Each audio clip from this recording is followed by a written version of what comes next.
क्या हो अगर हमारे देश की पुलिस या कोई भी बड़ी सरकारी अधिकारी सिर्फ एक झटके में आपकी पूरी जिंदगी बर्बाद कर दे?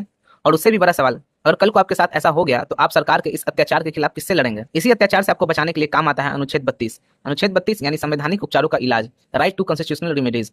इसे डॉक्टर बी आर अम्बेडकर ने पूरे संविधान की आत्मा और दिल कहा था। यह अनुच्छेद 32 वो जादुई चाबी है जो आपको हक देती है कि अगर कोई भी आपके अधिकारों को छीने तो आप बिना किसी छोटी अदालत के चक्कर काटे सीधे देश की सबसे बड़ी अदालत यानी सुप्रीम कोर्ट जा सकते हैं। कानून की भाषा में इस अनुच्छेद 32 के पास 5 ऐसे अचूक ब्रह्मास्त्र है जिन्हें रीट कहते हैं। ये वो ताकत है जो बड़े से बड़े नेता, पुलिस कमिश्नर्स या सरकारी अधिकारी की कुर्सी को हिला देती है। आइए इन पांचों को एकदम देसी अंदाज में समझते हैं। पहला ब्रह्मास्त्र, बंदी प्रत्यक्षीकरण, हैबेस कॉर्पस, यानी बॉडी को कोर्ट में लाओ। मान लो पुलिस किसी आम इंसान को पुरानी दुश्मनी में या बिना किसी जुर्म के जबरदस्ती घर से उठा ले जाए और लॉकअप में बंद कर दे। कानून कहता है कि 24 घंटे के अंदर उसे जज के सामने पेश करना है, लेकिन पुलिस अपनी धौंस दिखाने के लिए ऐसा ना करे। तब उस इंसान के घर वाले सीधे सुप्रीम कोर्ट का दरवाजा खटखटा सकते हैं। कोर्ट तुरंत पुलिस को ऑर्डर देगा, उस बंदे को जिंदा या मुर्दा जैसे भी हो तुरंत हमारे सामने हाजिर करो और बताओ कि उसे किस हक से बंद किया है। अगर पुलिस का जवाब गलत निकला तो पुलिस वाले सीधे सस्पेंड।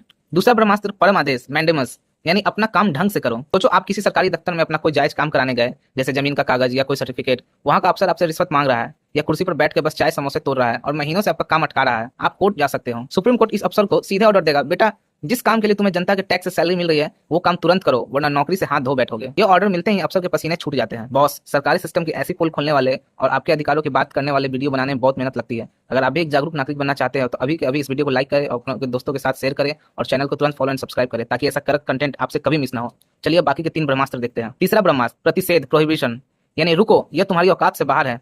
इसे ऐसे समझें जैसे क्रिकेट में अंपायर का काम होता है थर्ड अंपायर को फैसला भेजना, लेकिन अगर ग्राउंड अंपायर खुद ही थर्ड अंपायर का फैसला सुनाने लगे तो गलत है ना। ठीक वैसे ही अगर कोई छोटी अदालत, लोअर कोर्ट, किसी ऐसे केस पर फैसला सुनाने लगे जो उसके अधिकार क्षेत्र में आता ही नहीं है तो सुप्रीम कोर्ट ऊपर से डांट लगाते हुए कहता है, स्टॉप, वहीं रुक जाओ, यह केस तुम्हारे बस का नहीं है, इस पर तुरंत सुनवाई बंद करो। चौथा ब्रह्मास्त्र, उत्प्रेषण, सटियोरिटी, यानी केस ऊपर ट्रांसफर करो और गलत फैसला बदलो। यह तीसरे ब्रह्मास्त्र का बड़ा भाई है। मान लो छोटी अदालत ने अपने हद से बाहर जाकर गलत तरीके से कोई फैसला सुना भी दिया, तब सुप्रीम कोर्ट उस गलत फैसले को सीधे कचरे के डिब्बे में डाल देता है और कहता है जो फैसला तुमने सुनाया है वो अमान्य है और इस केस की सारी फाइलें तुरंत ऊपर हमारे पास भेजो। इसका असली इंसाफ हम करेंगे। पांचवा और आखिरी ब्रह्मास्त्र, अधिकार परीक्षा, प्यो वारंटो, यानी किस हैसियत से इस कुर्सी पर बैठे हो। ये बहुत ही ज्यादा मजेदार है भाई।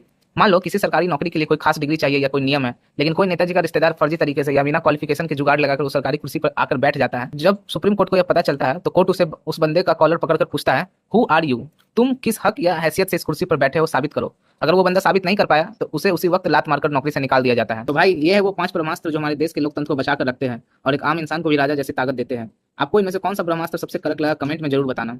लेकिन रुकिए भाई, जहां यह अनुच्छेद 32 हम आम इंसानों की इतनी बड़ी ताकत देता है, वहीं इसके ठीक बाद आने वाला एक ऐसा छुपा हुआ कानून भी है जो देश की रक्षा करने वाले हमारे सेना के जवानों, पुलिस और खुफिया एजेंसियों के सारे अधिकार छीन लेता है। कौन सा है वो कानून और सरकारें ऐसा क्यों करती है, जानेंगे अगले वीडियो में अनुच्छेद 33 की दिलचस्प कहानी में। तब तक के लिए जुड़े रहिए। जय हिंद, जय संविधान।